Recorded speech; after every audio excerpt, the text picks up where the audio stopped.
This is Timothy Barr from MLW. Make sure you give a listen to one of the greatest podcasts in the world, True Heel Heat.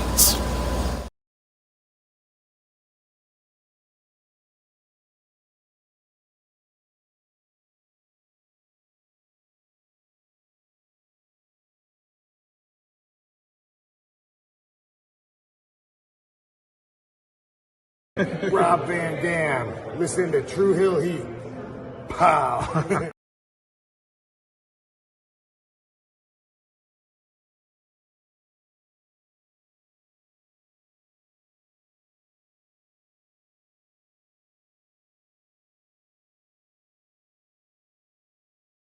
What's up, True Heel Heat? True Heel Heat. What's up? True Heel Heat.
Hello. It is me, your True Heel Phenom, SP3.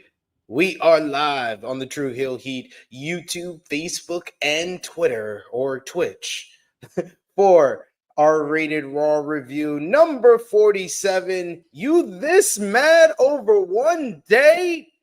Reviewing the December 9th, 2024 edition of Monday Night Raw as only we can. And to do that, I am joined by my esteemed colleague, the face and the ace of the True Heel Heat YouTube channel, and of course, my co-host here and the celebrity roaster of Joel Embiid, and of course, the vice president of every wrestler's fan club, Mr. Romeo Anthony Cologne.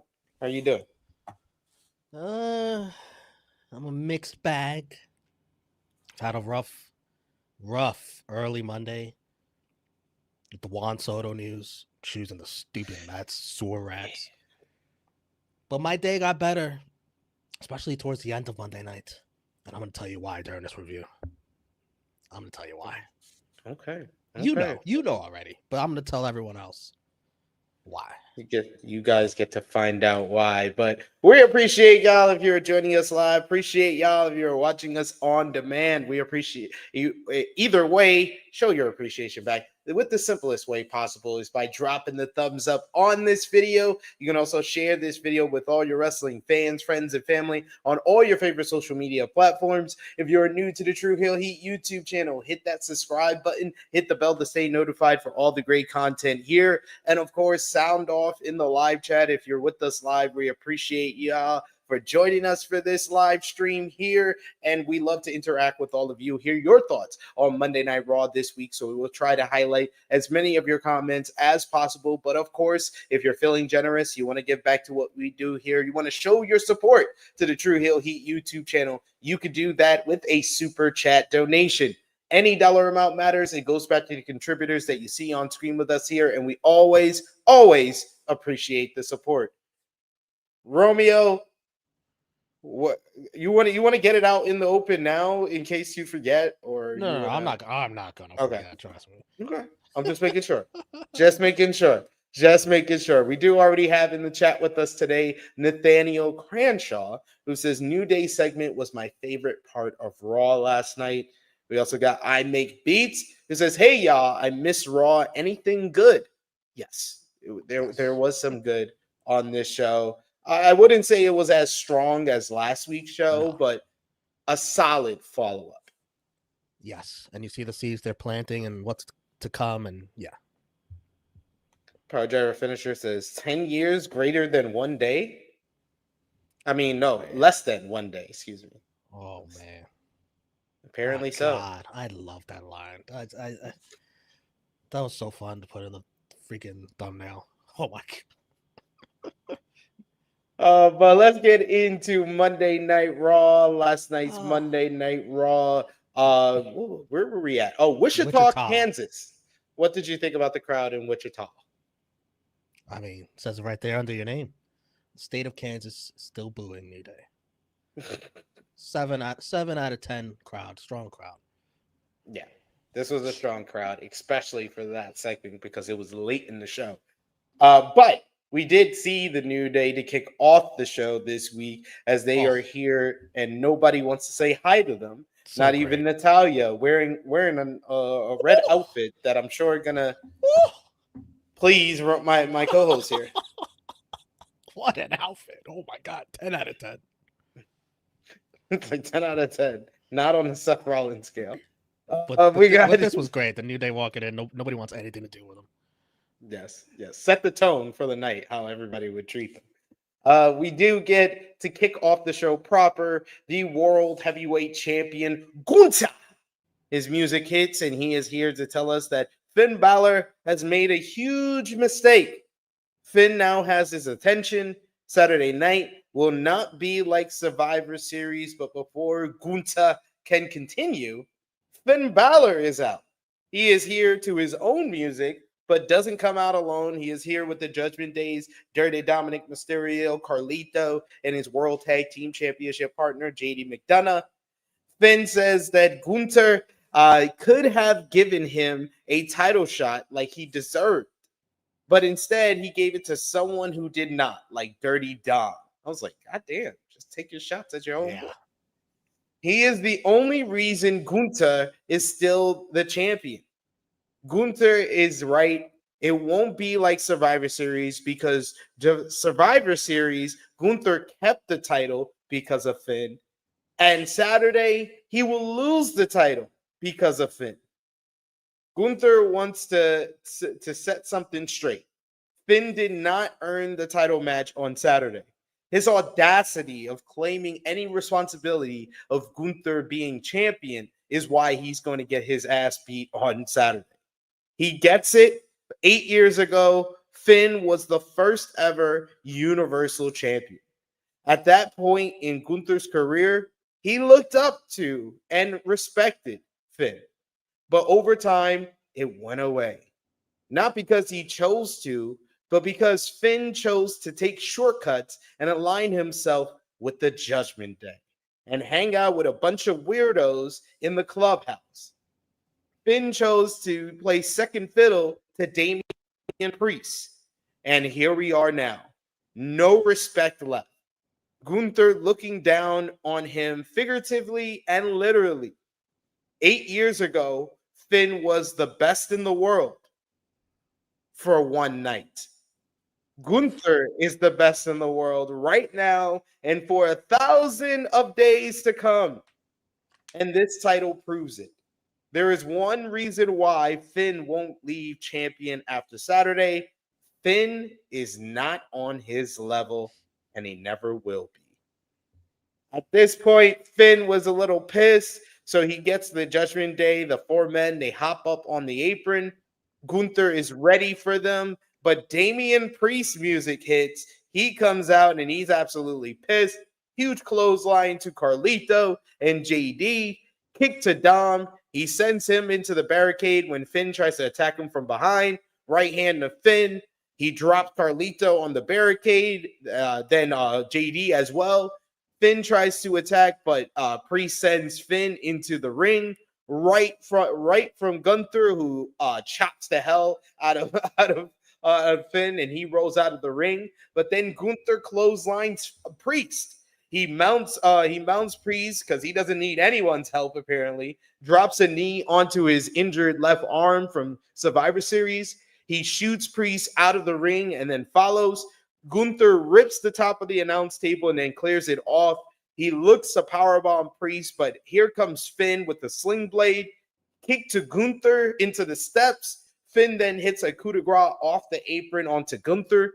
In the ring, you have Priest fighting off the rest of the Judgment Day. Flapjack to JD. Super kick to Carlito. Forearm from Dom. And then he goozles Dom and JD, and it looks like he's about to choke slam them, but in comes Finn, who attacks him from behind.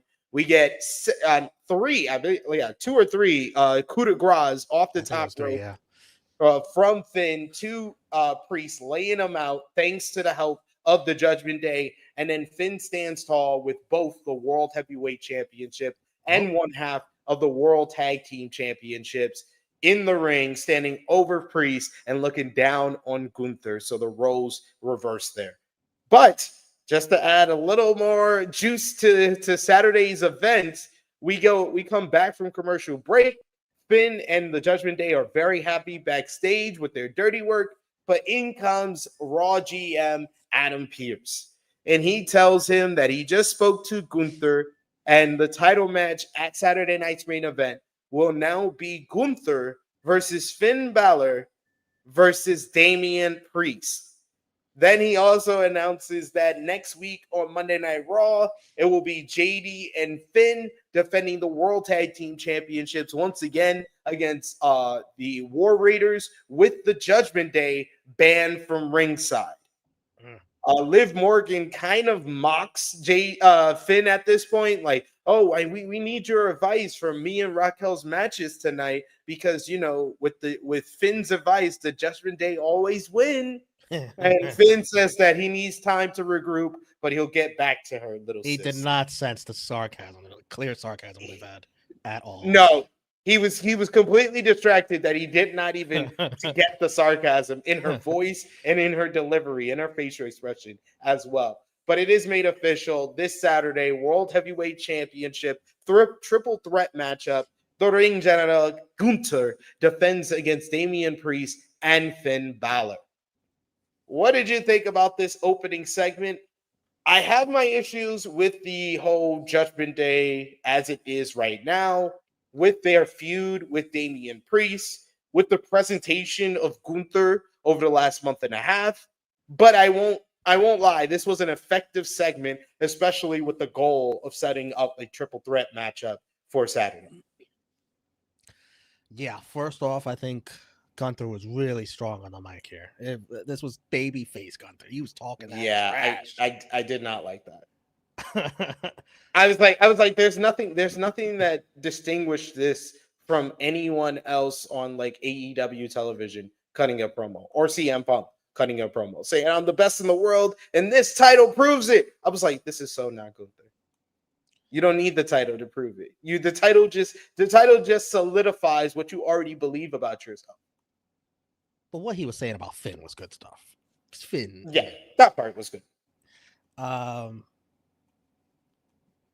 Dom showed great restraint because what Finn said about him is fighting words. So that was interesting. I am enjoying Finn Balor's insecurities much more than I thought I would. Even though we just did this with Gunther, now Finn's the one with insecurities. But the Priest coming out was kind of surprising to me because I already had it mapped out for Saturday. But change of plans. You know what? This is better. Why even go through Saturday? That was going to be so predictable the way it was one-on-one. People would have just been waiting for him to get involved. Yes, and it would have hurt the match. So this is so much better just to get Priest surprise in there and make it a triple threat. I'm fine with it. And it puts, obviously Gunther's still winning, but it puts a little more doubt into how the ending is booked of the match. Yeah. Got a couple of y'all in the chat already. James Hayes, thanks for joining us today. We also got Power Driver Finisher, who really enjoyed Natalia's outfit. We got Will Chisholm, who says, been very stressful for you by folks with all the stuff going on. I think he meant NY folks. Oh. I was like, bye, folks. I was like, yeah, what if you you're trying a to Yankees say about fan, you're not having a good time. If I don't care. Who cares about that CEO? Do I? Not really affecting my day-to-day life. Yeah, the Jets. Yeah, that's pretty bad. If you're a Jay-Z fan, probably in the mud too. Ooh, like my missus like messaged me that I was out yesterday, and she messaged me that I was like, what is going on? At least we have the Knicks. Carl Anthony Towns. He's looking like an MVP candidate so far. What a trade. He's looking good. He's looking good for the Knicks. We got Will. Will, thank you for looking out for us, NY folks. We got Christopher, who says Finn Balor has not won a singles match since June 3rd, 2024. And yes, this is a point that I've been making for months now, that Balor has zero credibility.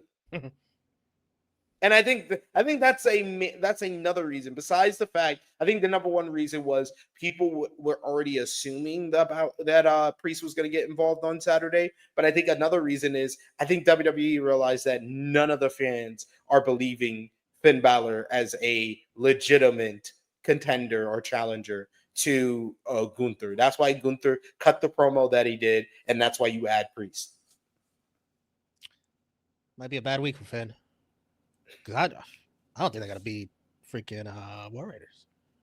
I don't think so either.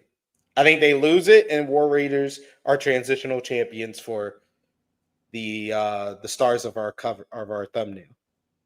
Ooh, yeah. We got Bala B, who says bum Balor.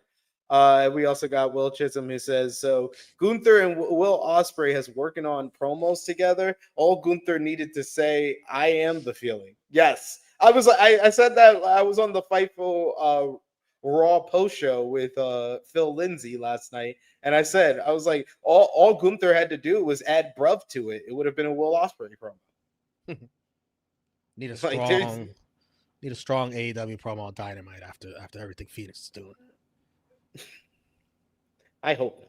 We don't need no rah-rah. Just focus on what you're doing, fam. Come on, team. Stop reacting. Stop reacting to shit. We got Vala B, who said it's a bad week for the title scene. Well, I think Saturday will be fun. I think this show did an effective job of building up.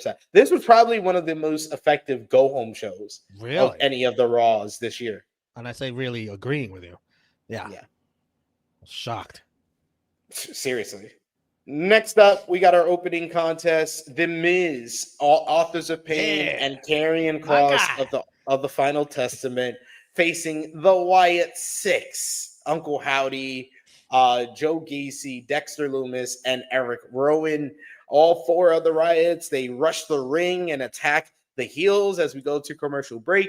We come back from break, and Gacy is the legal man, but he is getting his face smashed in by one of the authors of pain. A punch to the stomach and another whip to the corner, and Gacy hits them with a right hand. A kick to Razor. He shoots Gacy, and Gacy front flips, springboards, big clothesline to Razor, a tag to Miz on one side. He tries to stop a tag, but he tags out, hot tag to Eric Rowan, who looks really good since his return. And the crowd, I was worried about the kind of getting off again booking that we've kind of seen from the Wyatt Six, which I know the intention is to protect them because they are kind of this special act that you can't have on every week. But I thought that it would affect how over they are with the crowd, but it did not here. The crowd were really into them during this entire time, most notably during Rowan's hot tag. Scarlett gets involved. She makes the trip to one of the Wyatt Six, distracting them, which leads to Nikki Cross popping up under the ring. She haunts her. Scarlett has PTSD from the attack backstage just a couple of weeks ago, so she runs all the way around. She runs through the ring, which distracts the referee for a bit, but Nikki catches up to her, does a big Luthez press off the steps from Nikki. In the ring, though, we get a Sister Abigail attempt, but the Miz stops it. Howdy grabs the Miz and applies the mandible claw with him outside of the ring. But this distraction leads to Paul Ellering making his return. Powder to the forehead, to the head, to the top of the head. Yeah, it didn't look right. It didn't look right. And then looking at this picture, it looks horrible. Like, this shit is everywhere. Even the Miz got it. Ellering with the powder leads to Uncle Howdy walking right into the final prayer. Yeah. 1, 2, 3. Yeah. Karrion Kross pins Uncle Howdy. The Wyatt Six suffer their first loss since their debut in June. The final testament, man. I know you were gonna be happy about this, so let it all out. Get your gloating in. Let's go. Testament, Mark. I love it. I love it when the good guys win. The good guys win. They did nothing wrong. Paul Ellering was a victim of a heinous attack. And then he comes back and he costs them the win. I can't believe they did it. I can't believe they let the Wyatt Six lose 4-on-4 to the final testament. But I'm happy. Happy for Karrion Kross, my guy. And I tweeted it. I love when the good guys win. And then my guy, Karrion Kross, not only did he like it, well, he followed me back. Oh, my God. This is the start of like a really good friendship here. Like, me and Jordan Grace are good friends. Now me and Karrion are going to be like bros. Like, this is awesome. This is awesome. Oh man, the match was cool. Now you know what you need to do. I'm actually gonna mark it for you. You need to make clips of you gloating about Karrion Kross and post it. So I'm marking it in the background for you, so you can go back and you can clip this moment of you gloating about Karrion Kross getting the victory. These guys did nothing wrong. The Wyatt Six are a bunch of assholes picked on them, and the crowd cheers for them. I'm glad everyone in the crowd is disappointed that the Wyatt Six lost. I'm glad. Paul Ellering did nothing wrong. I mean, come on. This is great. And the crowd is into the Wyatt Six and Joe Gacy and Dexter Lumis, and it kind of surprises me. So that's good for them. Yeah. But even better that they lose. I don't mind. This was the right choice because the feud is over if Wyatt Six would have won last night. Yeah, so what is this leading to? Firefly Funhouse match on Netflix? That would be interesting. I think that Phil Lindsay, shout outs to him once again. I think he came up with the best long-term plan. Like I said before, tag team titles next week. We got War Raiders and Judgment Day. You have War Raiders win that. New Day wins the tag team titles from War Raiders, probably first couple of weeks on Netflix. And then WrestleMania, it's New Day versus the Wyatt Six because they turned on family. Okay, yeah. Yeah, that makes sense. Even though Wyatt Six are not baby faces to me, I get it is for the majority of the audience. I love that. I love it because you guys think they're baby faces. Yeah, ever since they debuted. They did the most heinous act in the history of WWE when they murdered everyone backstage and they got let off the hook. Oh, great guys. They're doing right. Great guys. They're just paying tribute. They're just paying tribute to his brother. They're good guys. We do. Did you hear the line that it was like a mask for he has a scary face for a big heart or something like that? I think Testator said that about Uncle Howdy. Yeah, let me see him with like some Make-A-Wish kid next. Do that. I was like, what are y'all talking about? We got a super chat donation. Thank you so much. Vala B, our good brother in the chat. He says, I know it makes sense storyline wise, but I still laugh at Miz hanging with Final Testament. Yeah, 1000%. It's supposed to be kind of funny or weird. He's earned his keep. Hey, good things have been happening since he's been hanging around.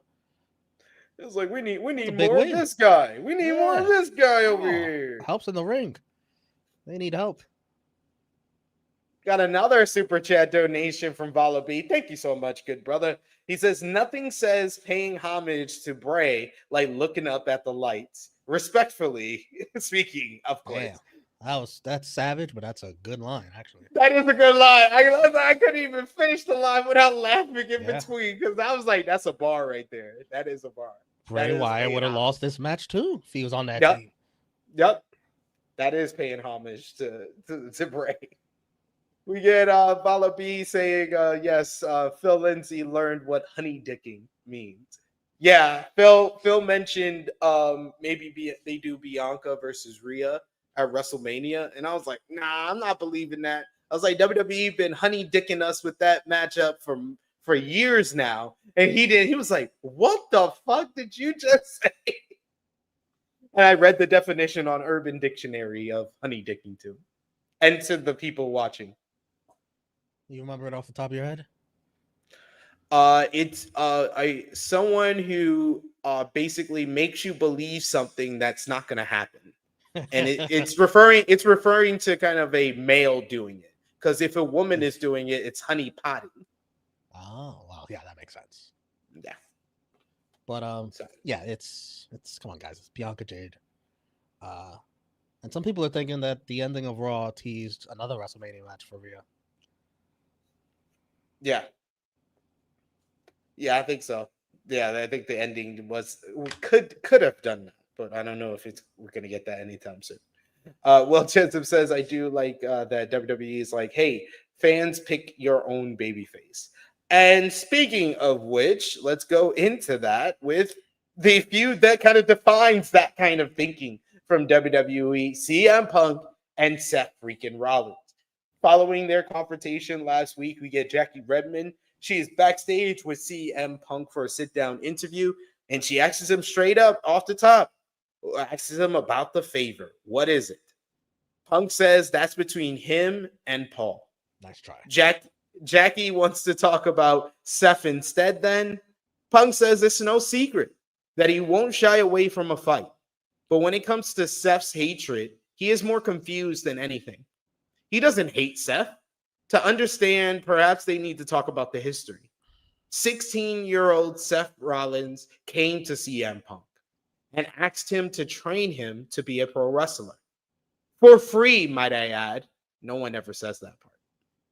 That entitlement has carried over into the adult Seth Rollins, who wants to be the best in the world on everyone's top 10 list. But Punk remembers Seth was once on another top 10 list, the top 10 list to be fired. But Punk, what did I do? I shielded him from that. Oh, I see what he did there. Seth has lived in Punk's shadow for a long time, and that must be tough. When I left this place, everything Seth did, I got to give it up to him. He did a lot. Everything Seth has done, though, Punk has done better. He remembers that 16-year-old kid having all the potential in the world. And when I was gone, Seth did his best carrying the brand. But guess what? The starter is back, and the second string can sit back on the bench now. Ball. What a bar at the end. What a bar. This was one of the better standout promos that he's had this year. I thought that this was concise. It was to the point. We got it done in like 90 seconds to 2 minutes. He got in a great line that's going to be remembered coming out of the show.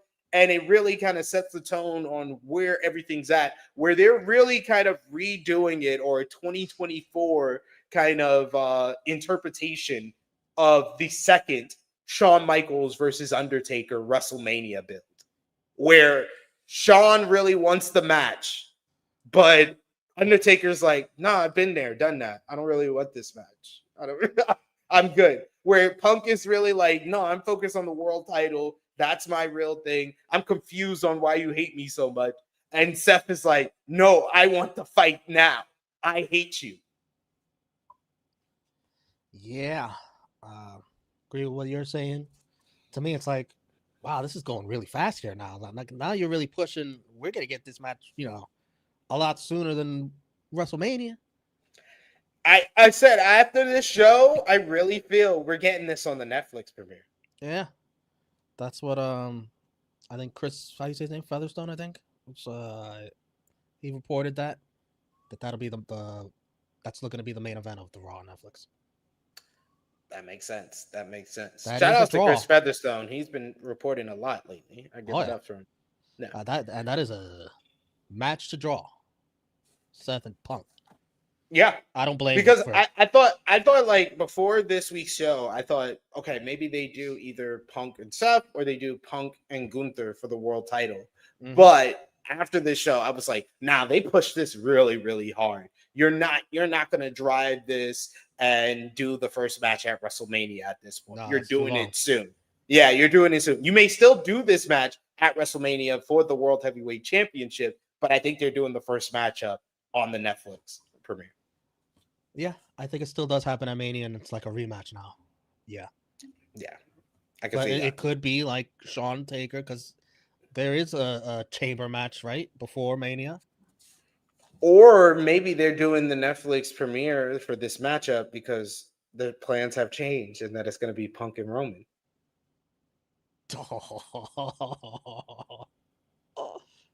Punk, there's your Mania main event for sure. Yes, for sure. No, like no talking about it. It ain't gonna be like Bad Blood where you think you're gonna main event and then you hear, oh, Rock's coming back, so you can't main event. It's not gonna be like that this time because the Rock, the big report or the confirmation last week was that the Rock is not a part of the plans for WrestleMania 41. It makes you think. It's like, will they actually pull the trigger on Punk and Roman this year? And that's the reason why they are kind of speeding things up as it goes to Seth and Punk. I wonder if they had a little conversation with Phil, and Phil said, you know what? Why don't we do this at Netflix? That sounds like such a better idea. Then I could be free for Mania. We could do something else, maybe. That's probably Punk. This is probably a Punk pitch. Like, how about the Netflix? You want to make that? I saw this report. You guys want to make it a major show? How about you do me and Seth? Netflix. That's a big matchup, right? That's a huge dub for Punk if he gets like the main event Raw on Netflix and he still gets his main event at Mania. Yeah. Well, because of having that match on Netflix. Well, that's a big Punk dub. That's a Punk chess move right there. That's a big Punk chess move. Be great for him. We got Eric Isaac, who believes it's so, saying Seth versus Punk at the first Netflix Raw show next month. We got Vala B, who says, how is this going to lead to Rollins versus Roman at Mania? I don't think it's going to lead to Rollins versus Roman at Mania. I think they're spinning the plate on that for a while, it seems. They need to just blow it off at a SummerSlam. I think waiting for a next Mania to pull the trigger on that is going to be too long. Because Roman's got Mania matches kind of booked up for like the next 3 years. Right. But that is such a Mania match. It is. But you got 2 nights of SummerSlam next year. That's right. And you gotta stack it. Yep. We also got here Will Chisholm who says Punk at the same time is a gaslighter who act like he don't know what he's doing. Punk, like I think what Seth said on this show, he said a lot of accurate stuff about CM Punk. CM Punk is always the victim or the hero in every story he tells. But next up in the ring, we had Dakota Kai going one-on-one with WWE Women's World Champion Liv Morgan. These two women are going at it because Liv will defend the title against Io Sky on Saturday. Big arm drag by Kai early on. Another snapmare to Liv. And then a big blockbuster finally gets a pin attempt by Dakota. Liv in the corner and Kai rushes and Liv launches her over the top rope to the outside. We are back and Liv has Kai on the floor and a kick to the face. Pure Fusion Collective come out to ringside to get a closer look. Liv locks the head and goes for a three amigos, but Dakota stops the third one with a suplex of her own. Dakota blocks a right and hits one of her own again and another one. She does an overhead kick, nice scorpion kick at that point. Kai with a kick to the back of the head. While Liv was hung up on the top rope, only gets a 2 count. With a distraction from Pure Fusion Collective, she kicks at some of them. She gets back into the ring, and after a big lung blower off the second rope, we get Liv with the Oblivion 1, 2, 3, picking up the victory here. A relatively cleaner win than what we get from Liv Morgan, but a little bit more insane because it was a distraction. Post-match, though, you get PFC attacking Dakota, which leads to Damage Control coming out to make the save. Big dive by Kyrie onto the rest of PFC while in the ring. That distraction allows Liv to hit the Oblivion on Io, a sick-looking one, which looked like it tweaked the neck of Io, while Liv stands tall over her challenger coming up at Saturday night's main event. The post-match made me optimistic that we may get this damn title off of Liv and put it on Io, but I was soon taken away from my optimism by the end of the show. But the match itself, it was fine. Yeah, I didn't like Dakota Kai coming out to just crickets. Oh my god. And the theme hits, and I'm like, who the hell is this? Oh, and then they put Dakota Kai in the thing. It's like, oh, okay. And it has that like little like Hummer beginning where it makes it more noticeable when people are so quiet. Yeah. And Liv with these Oblivions last night. Woo, she was, oh man, killing everybody. Loved it. I don't like how you sound very, very happy and thrilled to get the title off her. I don't like that. I don't like that. I don't appreciate that. Both main title divisions for the women on Raw and SmackDown suck. Like, we need to be real about that. We need to like have honest conversations about that, even with people who are Liv Morgan fans like you. I'm having an absolute blast here on Raw. A blast. I know you are. Because you're a troll. Liv Morgan Revenge Tour. So much fun. Liv Morgan Revenge Tour. She stole one boyfriend, one title, and she stole women's wrestling from Monday nights. And she stole all of our hearts. Not mine. My heart Still got some work to do. You have my heart is with Miss Morella. Miss Morella Pilar. That's no one else. Not anyone on a TV show. We got Will Chisholm who says Dakota Kai was off her game because her man got his spot taken from the Iron Survivor. I don't know how late I was, but I just recently saw the photos of Dakota Kai and Eddie Thorpe. Oh, yeah. I don't think you ever read that super chat. Did I? I don't think you did. Oh no, I didn't. The King Ellie show says, if Punk and Rollins is on Netflix, where do we go from here? Thank you so much, King Ellie show. Like I said, I think it's simple. If you do Punk and Rollins on Netflix, you have one of two options. It's a non-title matchup that's just like a grudge match or maybe even a number one contenders match to set up who faces Gunther at Royal Rumble. And then that person, whoever wins the matchup goes on and beats Gunther at Royal Rumble, and whoever loses that matchup either wins the Rumble or Elimination Chamber, and you got your World Heavyweight Championship matchup. Or I think the more interesting option, if Rock is not in the plans and he's not wrestling at WrestleMania 41, then you do Punk and Roman at WrestleMania. I think Rollins loses this match here on Netflix. And either in the Rumble or Chamber, he's going to get back at Punk. Cost him either in the Rumble or in the Chamber, or maybe both. And it'll set up a rematch at Mania. Do you think a non-title rematch? Yeah. And then be a second one, and then Rollins probably wins that. Trilogy. Then you get a third one somewhere. I don't know. This feels like the top program. Gunther does not feel like the main eventer on this show, unfortunately, because of the booking. I think Gunther's going to be moved very shortly here to SmackDown. Cody's Cody's going to come to Raw. They've set that up with the backstage segments.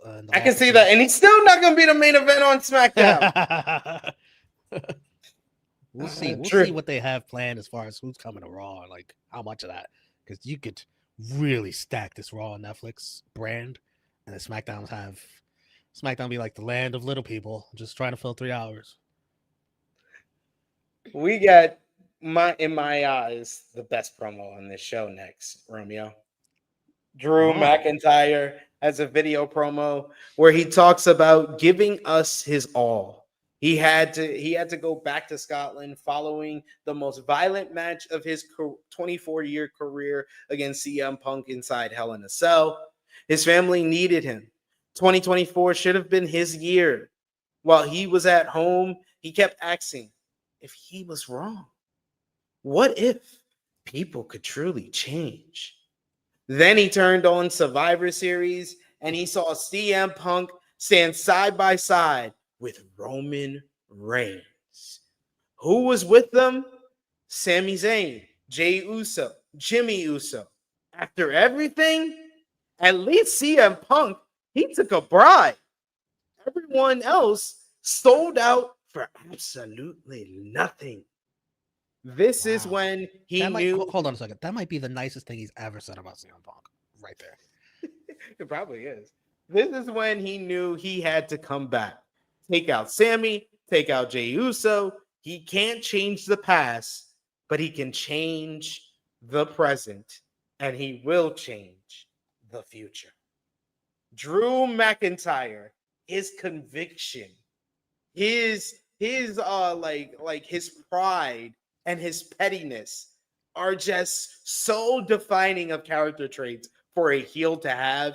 I think that he is just tremendous with every character choice that he makes. And once again is elevating the bloodline story. It's elevating the bloodline story because that one choice of the OG bloodline to reunite and CM Punk to team with them is why Drew McIntyre is doing this. It's why Kevin Owens is doing what he's doing on SmackDown. Like, it just dictates so many different characters in so many different ways. That is why it's one of the all-time great storylines. It's great, man. I mean, one thing you love about WWE is that the heels have justified reasoning for the vile acts they do instead of, just cause. I like it. Yes. Any thoughts on the promo itself? No, I agree with you. Knocked it out. Knocked it out the It's park. Gonna be. Yeah, I hope Drew. We talked about maybe Drew needs to change the scenery going to SmackDown. About who knows if that's still happening, if that is in the cards. Yeah, I think with Raw going to Netflix, you need more top stars. So he Drew deserves on to this be show. there. He's earned it to be in front of this much bigger audience. He's earned it. That's character. After a recap of what the New Day did last week, we see them walk in the halls, but we then also see the American Nightmare, the undisputed WWE champion, Cody Rhodes, coming out of Adam Pearce's office, talking about the transfer window, apparently. Yep. He runs into the New Day, and he says that he has known them for a very, very long time. He's known Woods since high school. I forgot about He that. tells them both that they should be ashamed of themselves. Kofi is shocked Woods laughs it off and says, yeah, he was such a great guy in high school. As they walk away. That was the best part, is that he says it under his breath, walking away, so that Cody doesn't hear it. That's funny. Woods is great. Woods is great in this role. He's thriving. He's thriving right now. And I forgot that they went to high school together. Yeah. Very true. Very true. We get up next. We go back to the arena where Seth freaking Rollins is out for a promo. Uh-oh, we got to grade this look. Oh, boy. Yeah, what did you think about this? You got a close-up of it? This was... Oh, and the glasses. I don't think you have the glasses, but... Nah, I don't have they the glasses. were... Oh, my... What is this, like, blue Big Bird shit, bro? On the ridiculous scale, this is a 9. This is absolutely a 9. Wow. Wow. Okay. Seth allows those who want to cheer for CM Punk to do so, as he says that, oh, that Punk, he's real good. He says when he ever is done with this wrestling career, he's had a great job as a politician. He says that Punk has played the victim card yet again. He takes a kernel of the truth and he can twist it in any which way that he wants because he's a con man. Punk was right. He did go to Punk to get trained. Seth looked up to him, idolized him. Punk helped him get his foot in the door to WWE. No doubt. He respected Punk. They were friends. So why does he hate CM Punk so much? The part Punk left out will tell you why. When CM Punk walked out 11 years ago, Seth called, text, because he was a friend. And Seth got nothing back. Ghosted by CM Punk. Oof. It wasn't just him, though. It was everyone that worked for WWE. Because if you didn't quit your dream job and didn't align with Punk, you were evil. If the story ended there, okay, but that isn't what happened. Because for the next 10 years, all CM Punk tried to do was tear this company down. He talked as much crap as he could, took pot shots, and when he finally walked back in, it was because he failed at everything else and burned every other bridge that would lead him to water. And the money was right. The fans started cheering, CM Punk, CM Punk, CM Punk. I was like, at that point, I was like, yo, Seth, you're going to have to turn heel. You're going to have to turn. I was like, God damn. Because here he is. He's playing. Oh, I'm sorry. Did I cut you off? Go ahead. No, go ahead.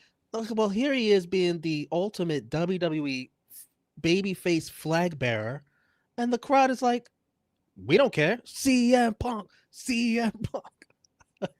Seth, fuck what you think. We CM Punk, CM Punk. He's only here for money. He don't care about us. CM Punk, CM Punk. Once upon a time, Seth used to chant his name too. He wanted to be just like him, follow in his footsteps. But somewhere along the way, he realized he was nothing but a fraud. Seth wanted to be better, and he was. Everything Punk did in this ring, he did it twice. And Seth did the one thing Punk can never do, and that's main event WrestleMania. This brings out Sami Zayn, who is, we would think would be out here to play peacemaker. Seth stops Sami, though, and says that if he is out here to defend CM Punk again, they'll be fighting just like they were last week, yet again. He doesn't want to hear it. Sami says last week they were both angry and even fought in the middle of the ring. And he guesses that's bound to happen when you know each other as long as they have. Because it was wrong of Sami to assume that Seth was the one that dropped Jay backstage. He knows Seth longer than that, and he was wrong. He says, I'm sorry. Seth says he's glad that was brought up. Because as far back as they go, 20 plus years, their kids played together. But when Jay went down, Seth was the first person to come to his mind. Why? Sami says Seth was out of his mind last week. Go back and watch. Seth wasn't talking like himself. He was talking like the kind of person that points at everyone else and acts like they are the only person with moral clarity. He sounded less like Seth and more like Drew McIntyre. Oh, I don't know if that's an insult or a compliment. Seth takes offense to that, though. Sami agrees he is better than Drew. But this thing with Punk, it brings out the worst in Seth. I was like, it brings out the worst in everyone, it seems. He should not have gotten involved. So he is out here to say that the thing with him and Punk is worse than he thought possible. So from here on out, it's Seth's business, and he can deal with it however he wants to. Seth thanks him and says that this is all he wanted.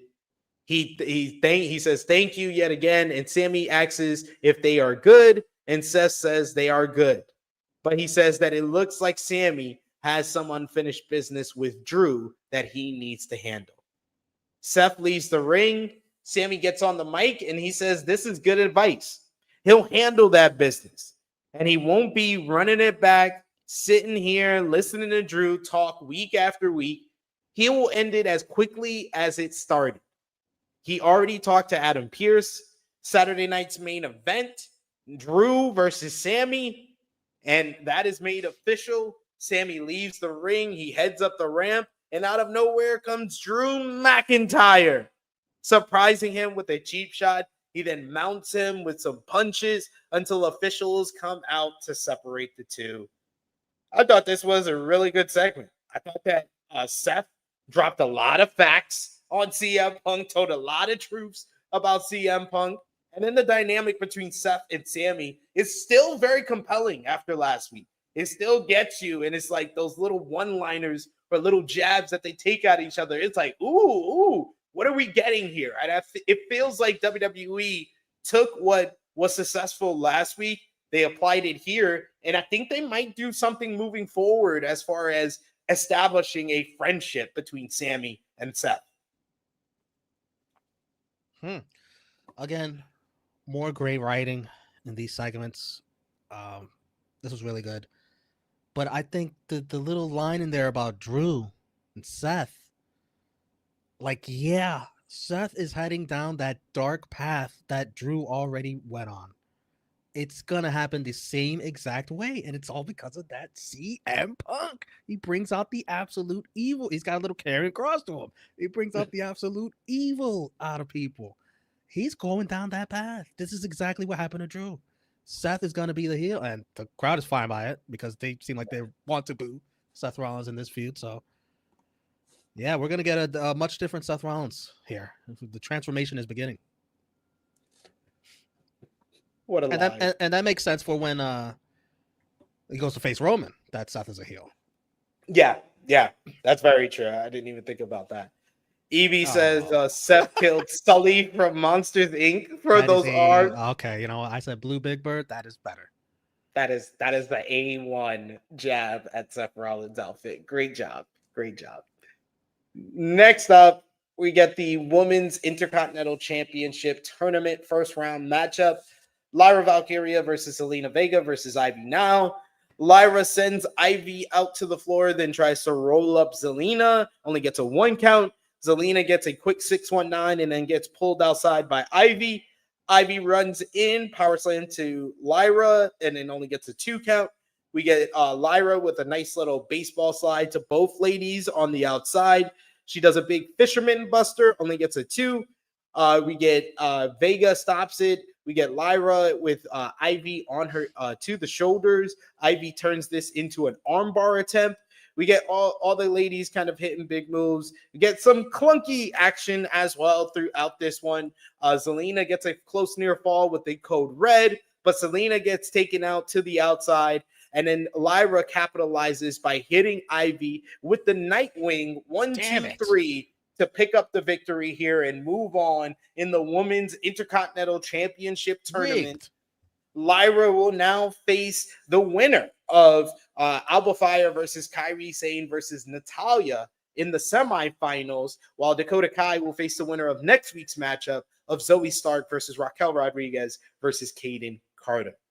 What did you think about this matchup? I thought it was kind of just there. I think you got 7.5 minutes, commercial break in between, only saw 4 of it. I thought it was a strange matchup in general for me because these are like 3, along with Katana Chance, like the 3 outside of Katana Chance, the 3 shortest women on the WWE roster, and it just didn't mesh as well as I thought it would. I'm annoyed. My girl Zelina lost. I freaking Lyra. You know what? I mean, tell her to unblock me. Maybe she won't lose. You're blocked? Yep. Why? What'd you do? I don't know. You must have done something. The only thing I could think of is when I was talking to, I think it was Stephanie Hypes last year, and she was pitching for Zelina to get that first shot against Rhea Ripley after Rhea won the SmackDown Women's title at Backlash. And I was like, well, why does Zelina deserve it? She hasn't won a singles match in over a year. That's definitely and I was worthy. How is that block-worthy? Blocked.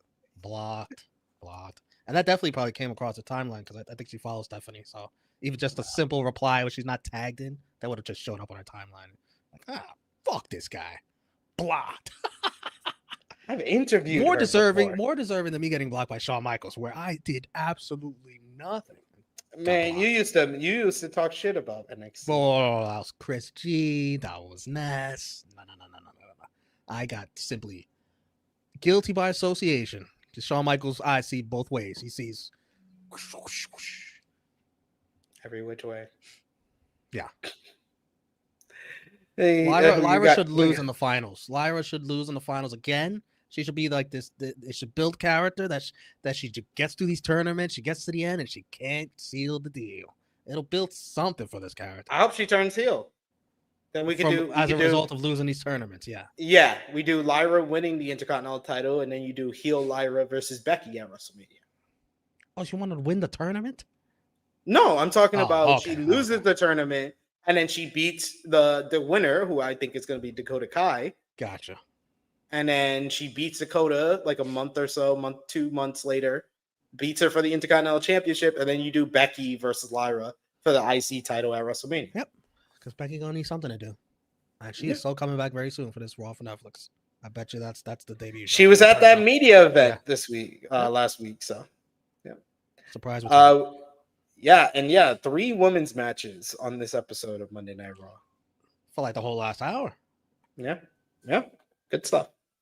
Backstage, Rhea Ripley is doing some back workouts, I guess. As she's approached by Damian Priest, who tells her to eradicate. Yeah. And then there's the segment of the night. Absolutely. Kathy Kelly is backstage with the New Day, Xavier Woods and Kofi Kingston. You hear the boos immediately when they're on camera. She tries to ask them a question of how could they do what they did last week, and they said this is not an unbiased interview. So whatever they got to say, they will say it to the people out there. Xavier hustles the cameraman for John Cena, saying, "I don't care if John Cena likes you. Give me the damn camera." Woods follows Kofi out to the ring. We do a one-shot view of Kofi with Xavier on the camera. Stu is his name. Poor Stu got robbed. The New Day come out to a chorus of boos, no music. Kofi gives the crowd a say what face, like what? And then we get New Day sucks chant over a chorus of boos. Kofi and Woods enter the ring. Kofi is absolutely shocked. He says after the 10 years of positivity that they've given us, we are this mad over one day. The boos get louder and prouder. They are just booing them out the building to the point that the New Day can't even talk. Woods says they come out here and nope, another chorus of boos. We get "We Want Big E" chants.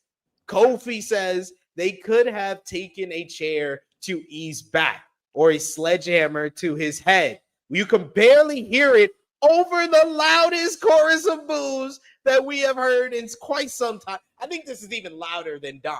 Like with Dom, you had people questioning if this was like real heat or they were like turning down the mic or whatever. Nah, this was legit. This one was definitely legit. And the fact that we were getting spliced in the New Day sucks chant. We were getting spliced in the We Want Big E chant. This felt like money generating heat. Wood says that they were going to try and nope, more boos. Kofi and Woods finally, after like 5 minutes of the loudest chorus of boos that I think we have heard on an episode of Monday Night Raw since Roman Reigns after WrestleMania 33. And that's what this felt like. Because for the first time in Roman Reigns' career, that was the first night that it felt like he had the crowd in the palm of his hand. This felt like the New Day had the crowd in the palm of their hand. They got the reaction that they wanted, and they just milked it because of their, not because of their words, but because of their reaction to it. Like they looked at the crowd with like the audacity of y'all. Like, y'all, this man over one day, like just the facial expressions from Kofi, like what? Like what you talking about? Woods just so indignant at how vitriol they were at them over what they did to Big E. They didn't even mention Big E. They didn't even really cut a promo, but this was one of the best segments, the best follow-up segments that we've seen from WWE in quite some time. This shows them how well that New Day segment worked last week. Immediately, Dom did not get the loud boos right after he turned on Ray. It took months of him mistreating Ray to eventually get the loud boo reaction that he got at his feet. But this one was instantly, and they were so good in the moment, despite Kofi Kingston being one of the career baby faces in WWE. He is so good at talking shit, at being a heel and reacting like a heel, and Xavier Woods just feels at home. This was brilliant. What did you think? Outstanding. Perfect follow-up to last week. I didn't like the whole Xavier camera bit thing. I didn't really understand why that was needed, but whatever. But when they got in the ring, oh man, nuclear heat. And Kofi, he's so good at this. He's like, he can't believe it. Like, what? He's like offended almost. Like, Kofi's really excelling at this. And I just love the little comments they're making. Like, one day we could have broke his neck. We could have hit him with a chair. We didn't. I'm laughing. And, you know, I saw a video from someone in the crowd recording it. And it's like, you cannot hear what they're saying on the microphone at all. The boos are that loud. And I was in the building for that Raw After Mania for the Roman Taker thing. Same. Yes, and I feel like if there was like cursing, like if this was a Philly crowd, Chicago, New York, just a smart crowd instead of Wichita, Kansas, you would have got the big FU chants that makes it even more nuclear. But still, this crowd deserves credit because that was awesome, and I hope every crowd on Raw follows through. You could keep doing this for a couple weeks, honestly. You really could. You could. And they can never get their side out until maybe the Raw on Netflix where they just do like a sit down or something. Like, I don't know. But yeah. Or you could do the sit down next week to kind of give them a chance. I would do this same segment again. And dare whatever crowd is next week. I forgot who it is, but I dare you to top that. That's also fair. It won't get stale 2 weeks in a row. And they'll find something new to say, complain about. It'll be good. Then finally, we got the main event of this show. Final call. One more thing. Yeah. This is really putting the pressure on Big E making a return. Yeah. Because that is what's going to put this over the top. Yes. They are setting it up. They're setting it up for him because of how the crowd is reacting. And because it got this big of a reaction, it's like, yo, E, we going to get you the stem cells. We getting you everything. We need you back by the Rumble. yeah, I really hope he can make, because that will put this over the top. Like, they'll be fine if that never happens, because there is a universe. There's a very strong chance he never returns, obviously. Yeah. But we want to be in the universe where he does return, and this just goes to the moon. Absolutely. ABB saying, I was one of those who didn't want a heel Kofi, but turning them both heel, fantastic. Kofi is money, and you could tell Woods has been waiting his whole life to be this kind of heel. Mm-hmm. Absolutely.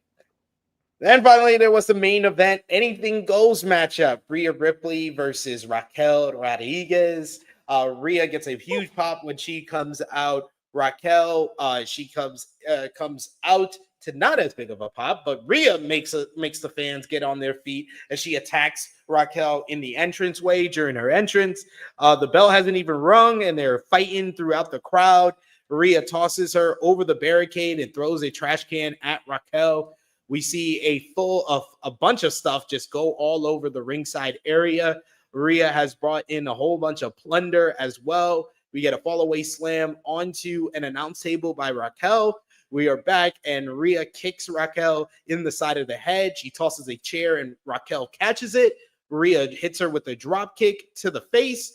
Raquel lifts her up for a power bomb, but drops her into the corner instead, and she eats the buckle cover for a 1-2 kick out. Raquel sits a chair up on its side and then grabs Rhea for another slam.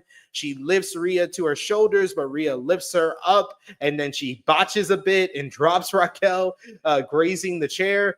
Rhea slaps a chair onto Raquel and then covers her for a 1-2 kick out.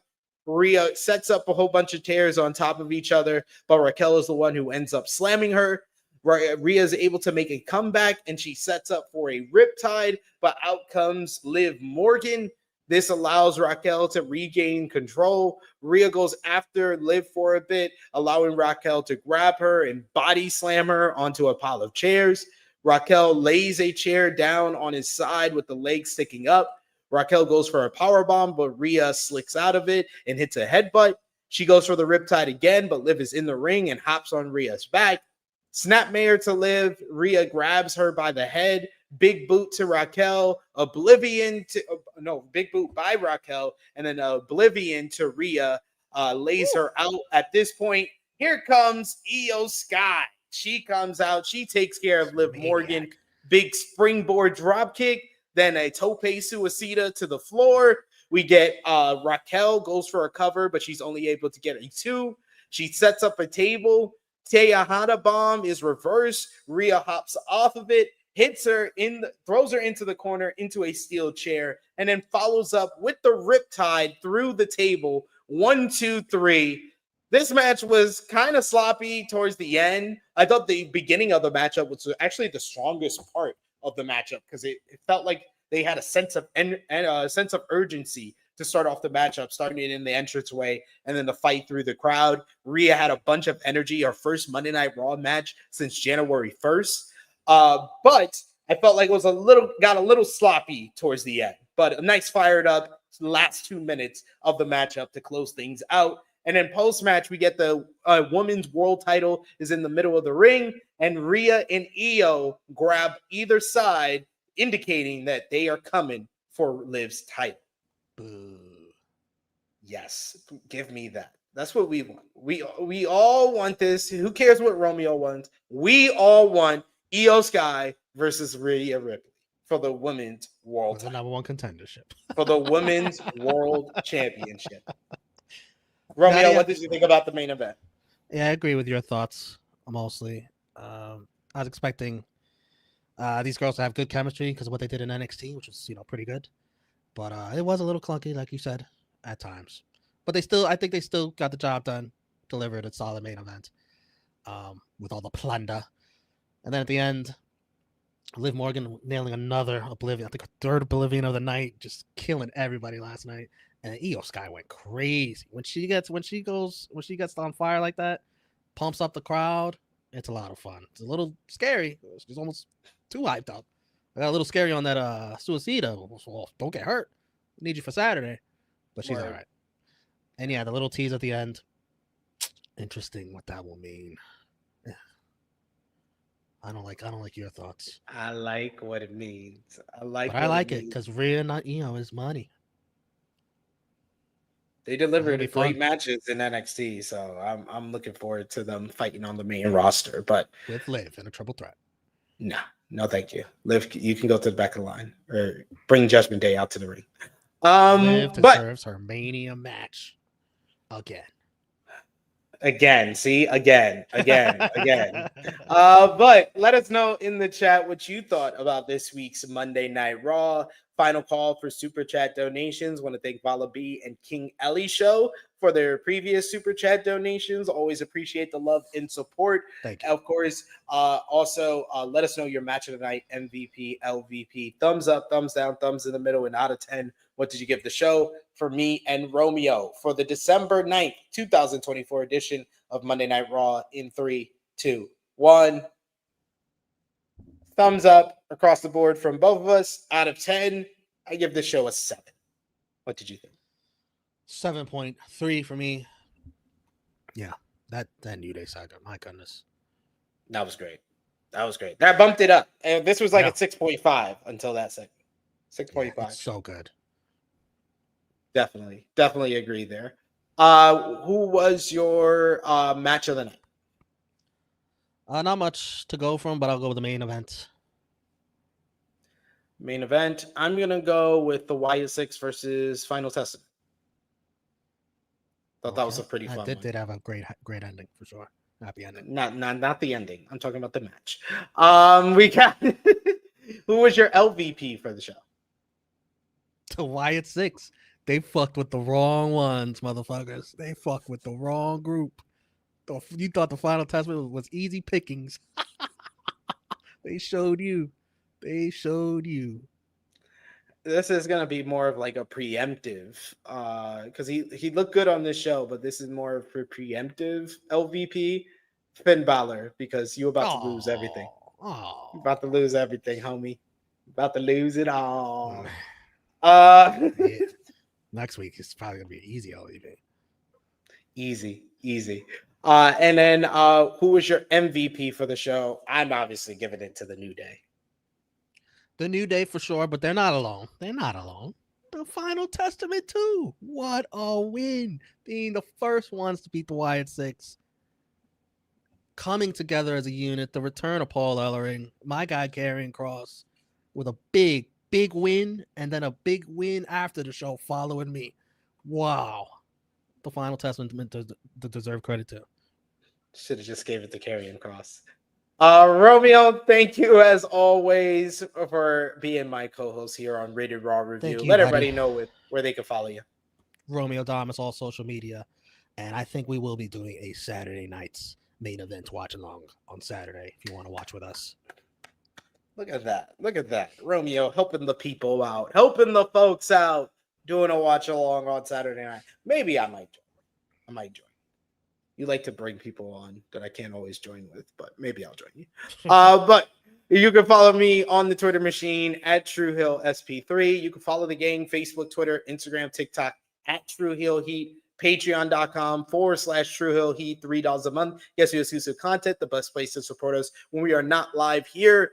I will be back live tomorrow, 1:05 p.m. Eastern time, right here on the main channel with our WWE Saturday night's main event preview with our good sister here, Maggie of Fightful Overbooked. So join us live for that. You got AE Ramble on Thursday. Friday, we got our NJPW Strong Style Evolved preview. Saturday, the flagship podcast. And Romeo says we're doing a Saturday night's main event preview. And then finally, to wrap up the week, we got a Saturday night's main event review on Sunday. So stay locked here. Hit the subscribe button. We are less than 400 subscribers from 20K, our goal for the end of 2024.